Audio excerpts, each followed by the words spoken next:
Hello, my mouse friends. All right, here we go. I found the page ahead of time. I decided to be organized, sort of. Detail-oriented, small-minded, nitpicky, nervous. The mouse has an innate desire to tend to the details. It often spends its days fixing, preparing, organizing, and scrutinizing. Unfortunately, a mouse personality doesn't notice when they've gone too far. Soon they begin to have a limited and fearful vision of life and try to control every detail. This can be quite a painful experience for both the mouse and those around them. When mouse energy is at play, step back for a moment. It may be time to find a more purposeful project to delve into, one that's worthy of your exacting eye.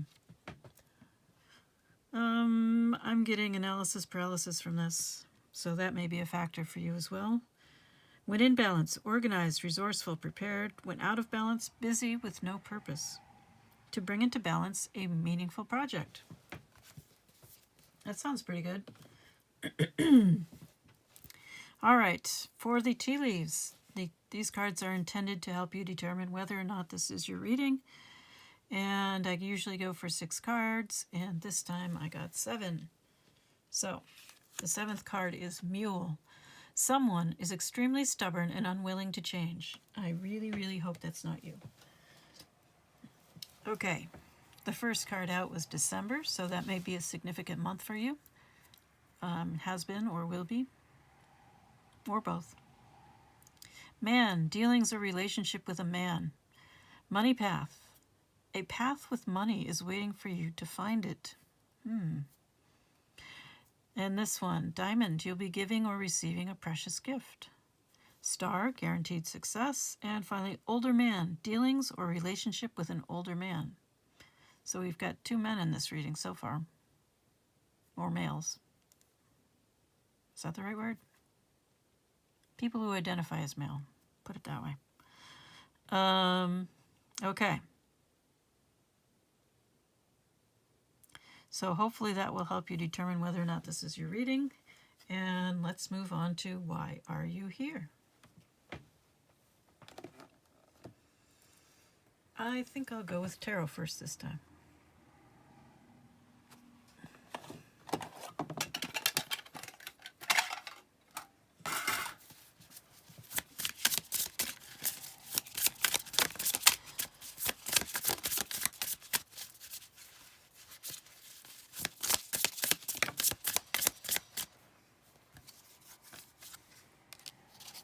Well, that sounds very mousy, actually. The 5 of Pentacles.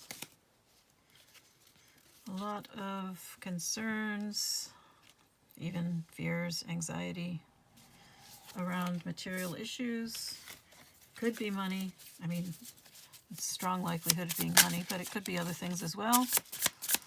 Then we have the 9 of Cups. This can be a wish fulfillment. I have experienced it as a wish fulfillment. Sometimes you should treat it like a star and make a wish upon it when a 9 of Cups shows up.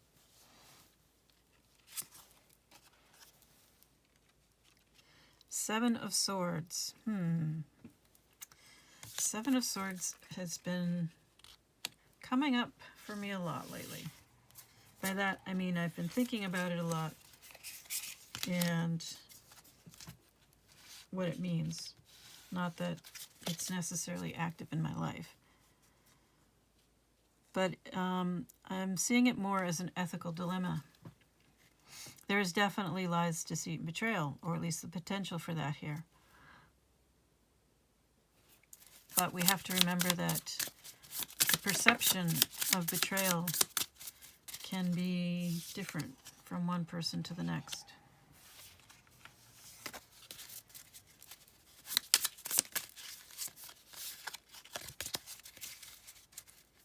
So what you may see as being true to yourself, someone else may see as a betrayal. For example, when one person realizes that a relationship is at its end and that it's time for it to end, the other person in the relationship may see that as a betrayal.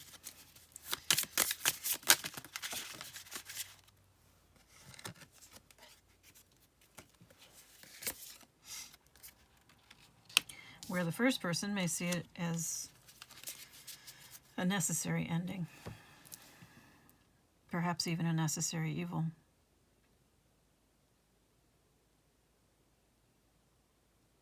Now, the other meaning of the Nine of Cups, so all the meanings of the cards are present regardless of whether the cards are, of the position of the cards. It could be upright, reversed, crossing, whatever. All of the meanings are still there. So some people don't read reversed at all. They just look at the other cards around it to determine which of those meanings applies. And in this case, having the Seven of Swords next to the Nine of Cups,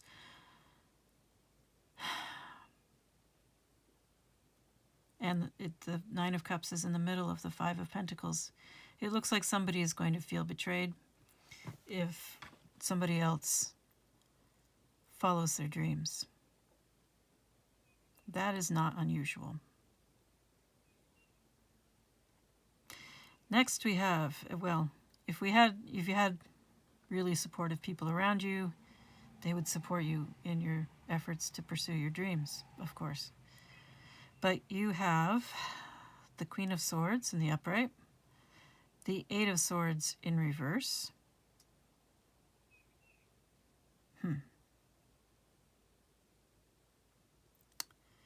Okay. And the King of Wands in reverse. The King of Wands in reverse is a very selfish person who is used to getting their way and just really doing things their way. Why would they accommodate anybody else? The Queen of Swords is a truth seeker and a truth speaker. They may not like your dreams. They may think they're foolish. They may think they're unrealistic. And they'll probably say so. That doesn't mean they will actively try to sabotage your dreams. Where the King of Wands will just do what he wants to do and doesn't care what happens, about your dreams at all. Now, in between these two people, we have the Eight of Swords.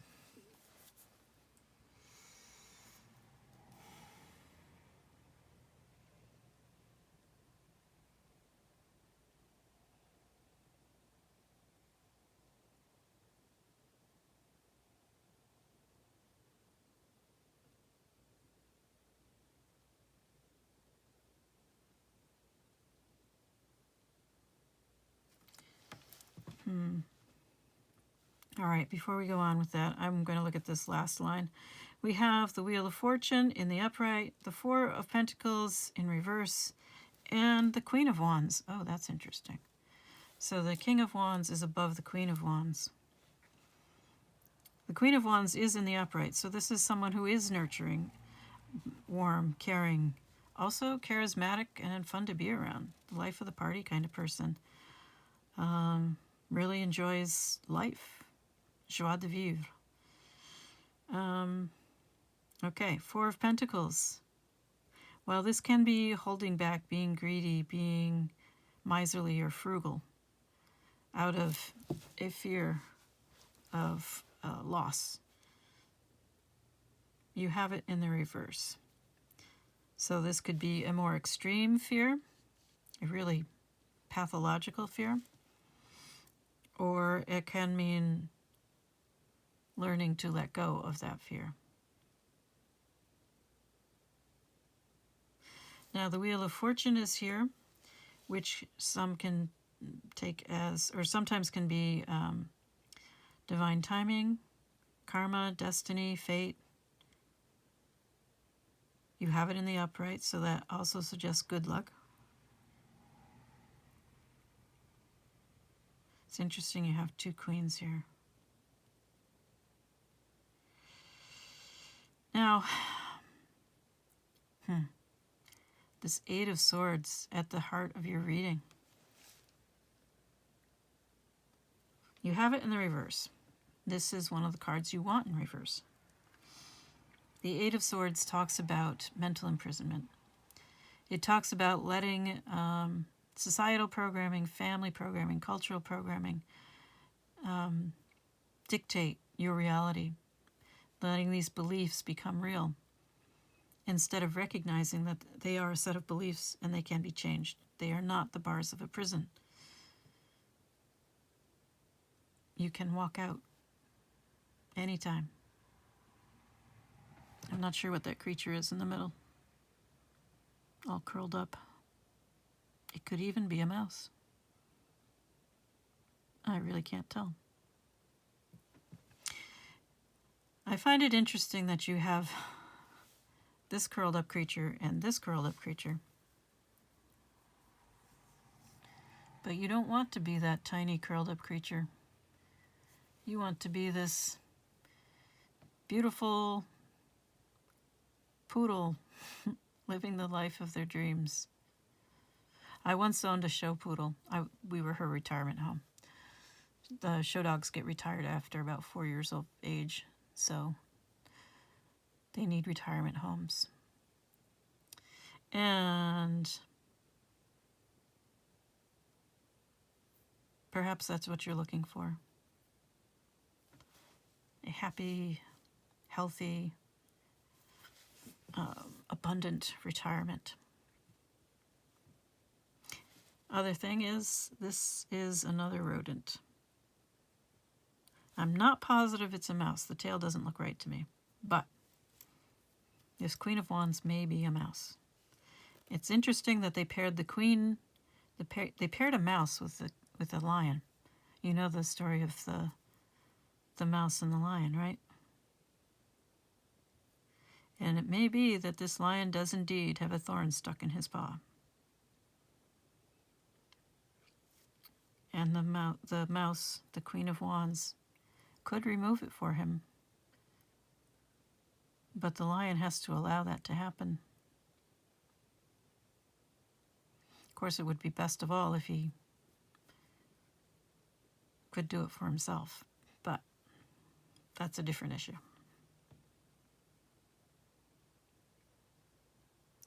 So, it looks like you have all these dreams. You are being held back by the people in your life and the programming in your mind. Perhaps you are beginning to understand that this programming is not fixed, that you can change it, that you can let go of it, and you can live your life differently. You can be a Queen of Wands mouse instead of a fearful, anxious mouse. It does look like you have something going on here with divine timing or fate, the wheel of karma.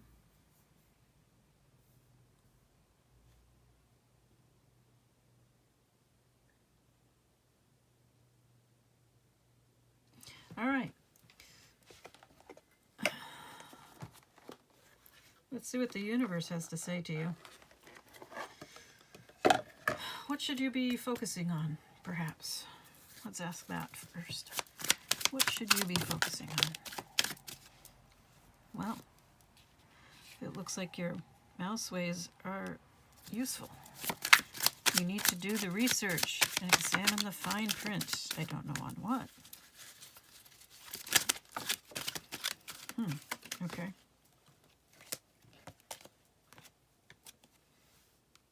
Oh, that's interesting. You have a ball and chain next to a wedding ring, a diamond ring, engagement ring, which definitely suggests a union that is not supportive of you, but rather imprisoning of you, which we kind of had that impression already from the first row of cards. People around you that were not supportive of your efforts to achieve your dreams or manifest your dreams. Restrictions rather than support. I think you need to take a close look at those relationships, those connections. And I think that's what the universe is suggesting.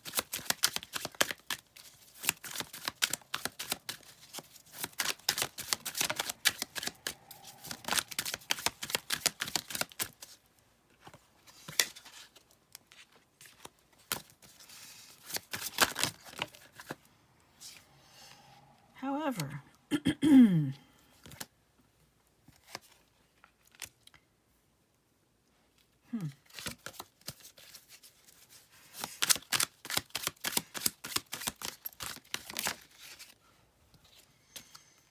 it looks like it will not necessarily be easy or comfortable to do something about this situation. The long-term results look good. Peace, harmony, multiple opportunities, sense of freedom, choices. But getting there is not, getting there is going to be a major upheaval. Oh, didn't expect that.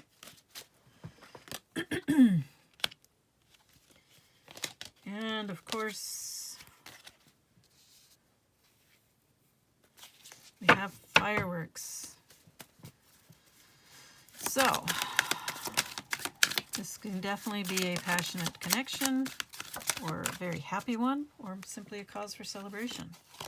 Maybe getting out of that situation is a cause for celebration. And it does look like there's a call for time alone, so perhaps you are simply celebrating freeing yourself from a difficult situation that was not supporting you. Oh, this is really interesting. What is it with you and lions and mice? You've got 2 mice and 2 lions. All right.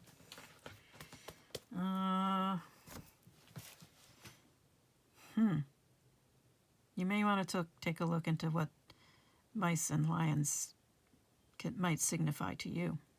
It isn't, you know, you can look up what various oracles or traditions say that the animals represent.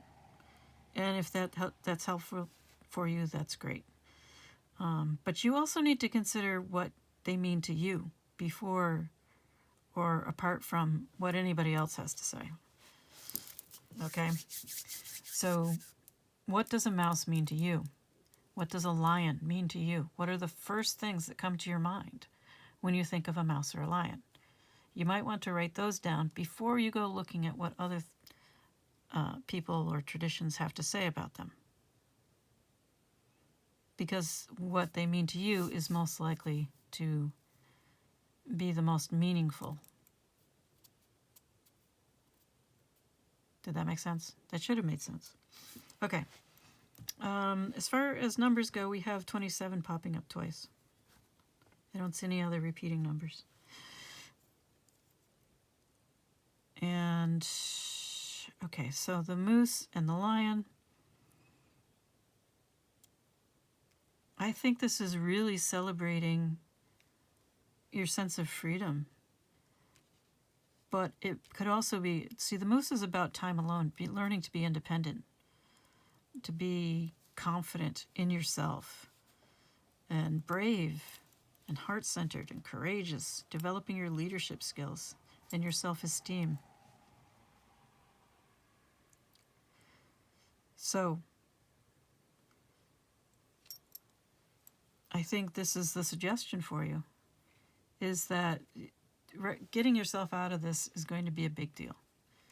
And it's going to have perhaps unexpected effects and cause bigger problems than you might like. But afterwards, you have peace, harmony, opportunities, a passion for life, I think, restoring, that you may have lost from being in this toxic situation. And I think you need time alone.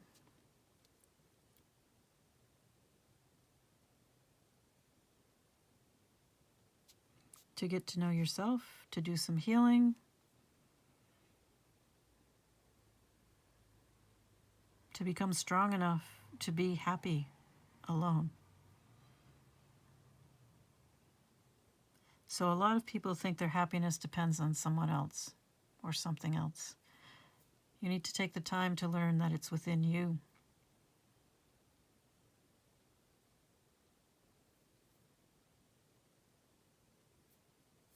Okay, so I'm gonna go with the shaman again, the shaman oracle, and see what that has to say to you.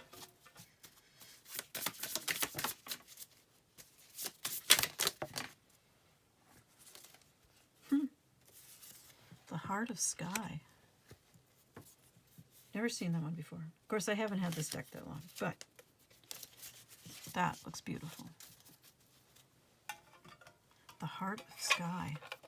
The number is 24.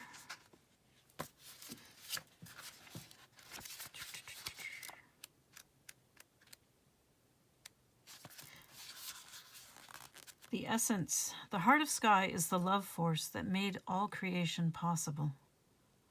This same force is present when you create with originality, when you bring formlessness to form or inspired ideas to expression. This primeval force does not know good or bad. It is up to us to provide the clear intention that will guide it to manifest. The heart of sky helps us call in beauty from the invisible world and birth it in the world of matter. The invitation, the heart of sky, brings you a sacred reminder. You are a channel for the original energy of creation. Become the paintbrush, the canvas, and the artist, all guided by the heart of sky. Set your intention ethically and clearly, and allow the universe to take care of the details. So, how about that, mouse person? That's a big letting go for you. The medicine. You may feel responsible for everything and everyone. Perhaps you think you'd have to do it all alone. This takes you into a dark hole where you lose trust in the natural order of the cosmos. Shed your lofty sense of duty and recognize that this is a false prison of your own making. Oh my gosh. Okay. You can open the door and set yourself free in an instant. Oh my goodness. That is the Eight of Swords. Oh, wow. So I think this setting yourself free, free of your mental imprisonment. I mean, how many times do we need it referred to here? Is what you need to do now. It will have effects that you probably can't predict, that you will not expect, that you will not welcome, and it is worth it. That is the most important point of all. It is worth it.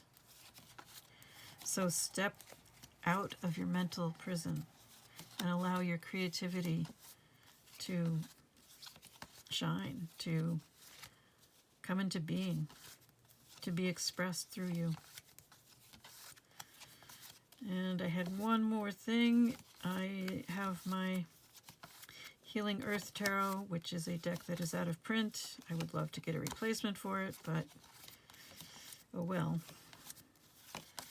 Right now, that's not possible.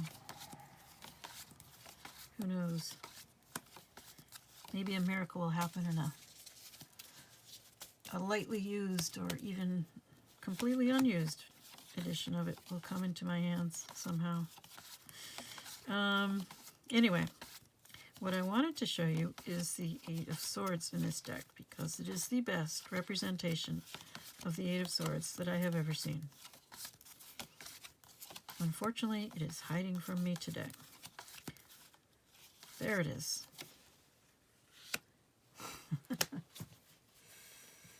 All right, I'm going to read that portion of the Heart of Sky to you again, because it was 24. Okay.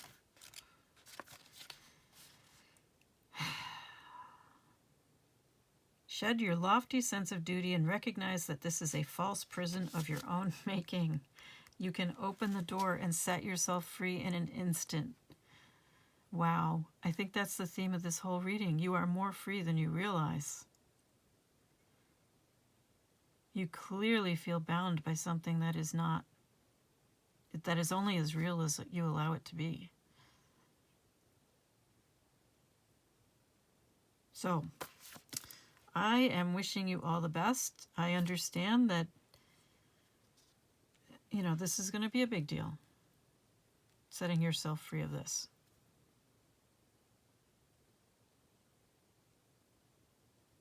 And it's scary. I see that. But it certainly looks like it's worth the effort.